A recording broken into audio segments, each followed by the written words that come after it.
India live TV, सच सबसे आगे। दोस्तों, इजराइल और फिलिस्तीन के युद्ध में जो यमन ने अभी हाल में किया है उससे पूरा इजराइल जो है, इजराइल के समर्थक वो दंग है, हैरान है। ये समझ लीजिए कि पैरों के नीचे जमीन सरक चुकी है। समझ नहीं आ रहा है कि करें क्या, क्योंकि एक बहुत बड़ा हमला कह लीजिए, बहुत बड़ा ये समझ लीजिए कि इजराइल को झटका है, क्योंकि इजराइल के एक बड़े जहाज को यमन ने बंधक बना लिया है। रेड सी में इजराइल का जहाज था और उसको पकड़ के उस जहाज को बंधक बना के यमन की तरफ ले जाया गया, जिसमें 22 लोगों को भी बंधक बनाया गया है। ये अमरीश मिश्रा करके एक पत्रकार है, उन्होंने लिखा। और फिर और किस किस ने क्या क्या कहा, इजराइल ने क्या कहा, इजरायली डिफेंस फोर्सेस ने कैसे कंफर्म किया, पहले कैसे मना किया था, वो सभी मैं आपको बताऊंगा। लेकिन मिश्रा अमरीश लिखते हैं कि यमनी नेवी डिटेन्स इजरायली शिप। जब इजराइल ने गाजा में औरतों बच्चों को मारा, उसको ईरान, चाइना, रशिया ने चेतावनी दी थी। अब यमन ने लाल सागर यानी रेड सी में 52 यात्रियों वाले इजरायली जहाज को बंधक बना लिया है। यमनी सूत्र, खबर सच है, आपके दिलों को सुकून देगी, ऐसा इनका कहना था, अमरीश मिश्रा जी का। अब यहाँ पर अगर हम इसके बाद आगे जाते हैं तो किसने क्या कहा बता देता हूँ आपको। ब्रेकिंग न्यूज़ एक अंतर्राष्ट्रीय बड़े अखबार ने लिखी कि sources to Al Mayadeen, Yemeni naval forces succeed in detaining an Israeli ship in the depths of the Red सी।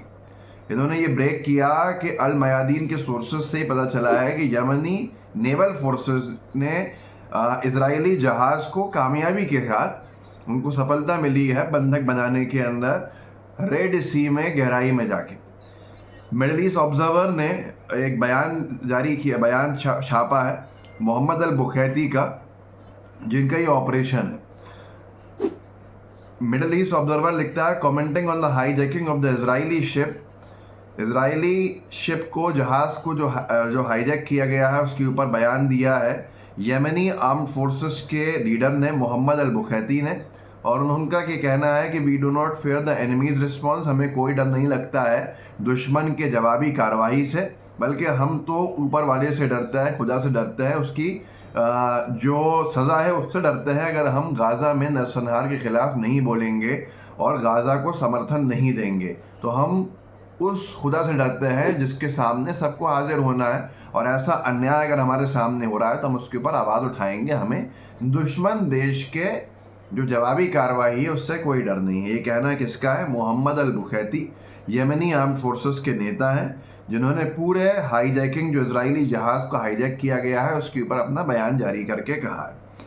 शुरू में इजराइल ने ये कहा कि ये डायरेक्टली हमसे कनेक्टेड जहाज़ नहीं है, इजराइल का एक व्यक्ति जो है इसको पार्शली ओन करता है और ये जहाज़ जो है उसमें कोई इजरायली नहीं है।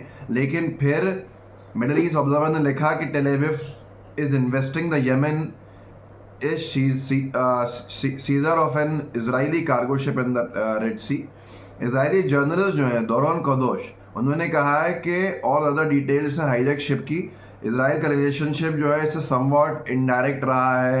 ये चार्टर्ड ब्रिटिश कंपनी है, उससे लिया गया था, जापानीज़ कंपनी को दिया गया था। ब्रिटिश कंपनी जो है वो पार्शली इजरायली बिजनेसमैन रामी उनजर जो है उनको ओन करती है। लेकिन अब साफ तौर के ऊपर इजराइल ये कह रहा है कि मिंट ने छापा है, Israel says Yemen's Houthi rebels seize ship travelling to India on Iran's orders. अब इजराइल आरोप लगा रहा है कि यमन के जो हाउती रेबल्स हैं, हाउती बागी हैं, उन्होंने हमारे जहाज़ को बंधक बनाया है, हाईजैक किया है ईरान के ऑर्डर के ऊपर, जो जहाज़ हमारा इंडिया जा रहा था। अभी तक तो ये जहाज़ इनडायरेक्टली और डायरेक्टली में उलझा हुआ था, लेकिन अब वो साफ तौर के ऊपर वो ये बात कह भी रहा है।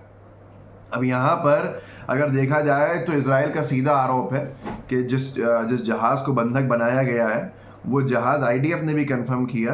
द टाइम्स ऑफ इजराइल ने लिखा कि IDF confirms Houthis hijack ship in Red Sea, says it's not an Israeli vessel. ये शुरू में कहा था और उसके बाद इजराइल ने अपना बयान पलट के कहा कि ईरान के कहने पे हो रहा है, ऐसा हो रहा है, वैसा हो रहा है, ये सारी की सारी चीज़ें हैं। लेकिन फिर बाद में सबको मालूम है, क्योंकि ये कह भी रहा है, मिडल ईस्ट ऑब्जर्वर ने ये भी लिखा है कि यमन का मीडिया ये कह रहा है, the Yemeni we will win them, under title लिखा है इन्होंने, the Yemeni military media publishes a video explaining the efforts made in monitoring, careful monitoring, कि किस तरह से बहुत बारीकी से इसकी मॉनिटरिंग करी गई थी इजरायली शिप को ढूंढने के अंदर, कि कैसे रेड सी के तरफ से जाने का काम किया जा रहा है। और ये भी उन्होंने कहा कि इजराइल अपने झंडे हटा के अपने जहाज़ों को निकाल रहा है, चोरी छपे जहाज़ों को निकाल रहा है। बहुत बारीक से हमने देखा और उसके बाद इस जहाज़ को हमने पकड़ के ट्रैक करके पकड़ने का काम किया। और हम पूरे दुनिया को ये बताना चाहते हैं कि हमारी पोजीशन जो है वो बहुत क्लियर है, हम इस युद्ध में गाज़ा की तरफ खड़े हुए हैं। अब यमन का इस तरह से कार्रवाई करना ये अपने आप में इजराइल के लिए चिंता बढ़ाता है। बहुत से लोग जो अभी तक सोच रहे थे कि ये दायरा गाज़ा तक रहेगा, ये दायरा कितना बढ़ चुका है इसका अंदाज़ा आप लगा सकते हैं कि हम तीसरे विश्व युद्ध की तरफ जा रहे हैं। क्या ज़रूरत नहीं है अभी भी सीज़ फायर की? क्या ज़रूरत नहीं है अभी भी इजराइल को वॉर क्राइम्स करने से रोकने की? ये अपने आप में एक बड़ा विषय है। भारत सरकार का स्टैंड बहुत स्पष्ट रहा है हमेशा से कि वो युद्ध विराम चाहता है, भारत युद्ध विराम चाहता है। भारत सरकार का ये मत है कि दो देश स्वतंत्रता के साथ बनने चाहिए, इजराइल फिलिस्तीन दो देशों का गठन होना चाहिए, बराबर का जो उसमें फिजिकल बाउंड्रीज हैं वो डिक्लेयर होनी चाहिए, और युद्ध विराम ही सबसे बड़ी आज की ज़रूरत है। हिंसा के माध्यम से कोई भी किसी भी तरह का मसला हल नहीं होता है, बल्कि डायलॉग बहुत ज़रूरी है, और डायलॉग अच्छे माहौल में होना चाहिए। इतने सारे बच्चों को मार दिया गया है अब तक। इजराइल जिस तरह से हमले कर रहा है वो तस्वीरें भयावह हैं। आप में से बहुत से लोग ऐसे होंगे जो उनको देखना पसंद नहीं करते होंगे, तकलीफ होती होगी और आगे बढ़ जाते होंगे।